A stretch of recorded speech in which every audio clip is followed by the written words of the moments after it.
This video is the second of a series where I talk about why it's difficult to live between two homes as a child of divorced or separated parents. So in part one of this series, I looked at 4 different challenges that children face when they grow up splitting their time between two homes. I spoke about the different relationship that children have with each parent, how that distance or closeness, the connection or separation that you feel with each parent can impact the way that you go through your days and your weeks. I spoke about the different rules and rhythms that exist in each home and the challenges that come from trying to keep track of what you are and aren't allowed to do in each home. The third difficulty I look at was the different expectations that are on you in each home. And the fourth challenge I spoke about was the difference of people and relational dynamics that you encounter in each home. Now, in this video, I want to look at 4 additional challenges that kids who grow up between 2 different homes have to navigate through their childhood, their teenage years, young adulthood, and even for the rest of their life. So the 5th challenge I want to look at, which sort of sums up many of the other challenges, is simply the challenge that it's on you to keep your 2 very different worlds straight. Now, what I mean by this is when your parents were together, they sorted out some way between themselves to make compromises and to get along despite their differences. Perhaps one parent was a spender and the other was a saver, or one was a planner and the other one liked to be spontaneous. When your parents were together, they acted as a buffer to protect you from the extremes and the tension that existed between them as they were trying to work out just the differences in life. You might not even have been aware what the tensions were about, what the conflict was about, how each of your parents had different values or ideas or preferences. But once your parents split up, that buffer is gone. And this leaves you, the child, as the one who has to navigate these differences on your own. You may have one parent who tells you to save your money, be on time, play it safe, and keep your word. The other parent may tell you to live a little, to cut some corners, to bend the rules, to enjoy the moment. And then you, as a 6-year-old, 12-year-old, a 14-year-old, 18-year-old, you have to figure out how to make these choices on your own. You could argue that this is really great training for life because for the rest of your life, you will encounter different perspectives, different ideas, different extremes. But at a young age, as a child, you simply don't have the wisdom or experience to know what's right or what's best. So if you grew up with this pattern as a child, you may find yourself now as an adult still struggling to trust your judgment. You might be afraid that people will get angry at you if you don't agree with them or do what they say. You may have become so used to bending yourself and accommodating the wants and preferences of others that you aren't sure what to do when you're an adult and you have to make these decisions on your own. A 6th challenge for those of us who grew up splitting our time between our parents' homes is that there is no one person who sees all of who we are. Now, of course, I realize that even when your parents were together, you didn't have somebody following you around 24/7 and watching everything you did and said. But in intact families, there's a general sense of shared life together.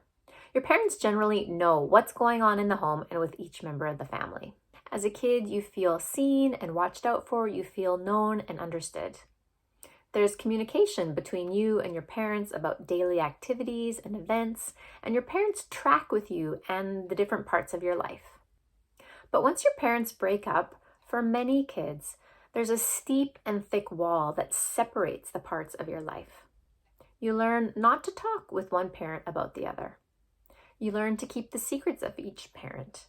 And you make sure that dad doesn't hear about mom's new partner from you, or that dad doesn't hear about mom's promotion or her financial struggles from you.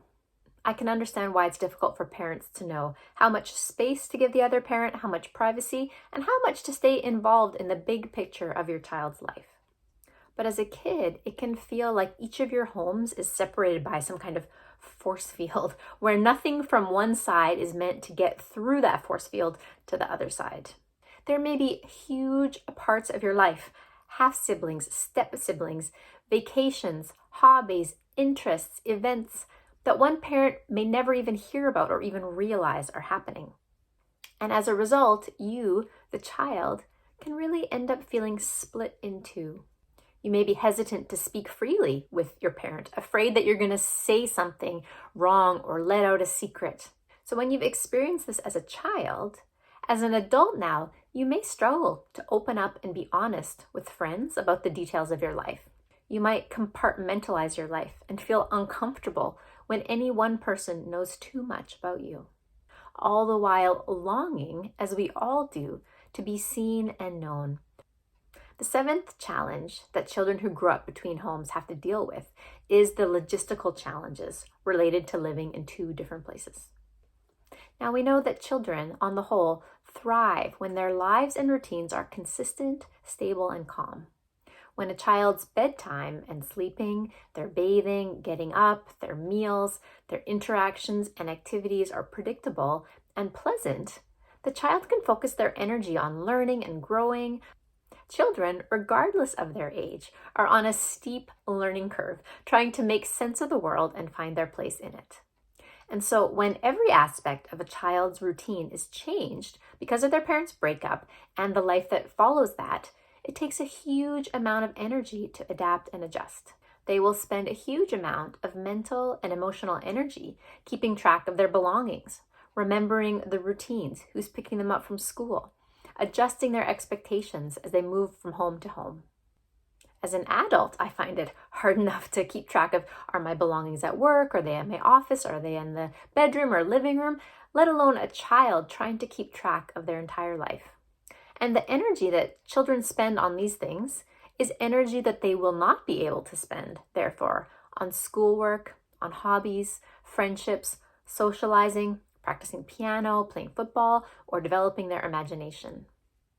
So if you grew up in this type of environment, it's really likely that as an adult, you will be fantastic at organizing and managing travel and details, but you may struggle to feel peaceful, rested, connected, and stable. And the final difficulty I want to talk about for the sake of this video is the changes that happen to your friendships and your social network when you're splitting your time between two homes. Now, when you're a really little kid, this isn't as big of a deal. However, changing schools or moving to a new house when you're a small kid can still be upsetting and unsettling. First off, you'll see one parent less than you did before. It's likely you'll spend less time around your grandparents, cousins, aunts, and uncles. Your interaction with neighbors, with people at church, at sports, or in your local community will change. For kids who are a bit older, their social life will be limited because of the circumstances of your family life. If you split your time between homes, you might not be able to participate in activities or get a part-time job or volunteer at the hospital. What this can mean is that many children of divorce enter our young adult life without the support of a strong social network. We haven't had the opportunity to invest in our friendships and our hobbies or our work in the way that our peers have. We don't know how to sit still and to stay put. We're more familiar with going here and there, changing friends and groups as needed. We might be good at surface connections and making friends easily, but we might not be as good at going deeper and pushing through the challenges to build those strong, select group of friends. We've been trained to be transient. So I wonder what other difficulties or challenges you've faced as somebody who split your time between two homes. I'd love to hear your thoughts in the comments. If you found this video helpful, please like it and subscribe to my channel so that you don't miss any future videos.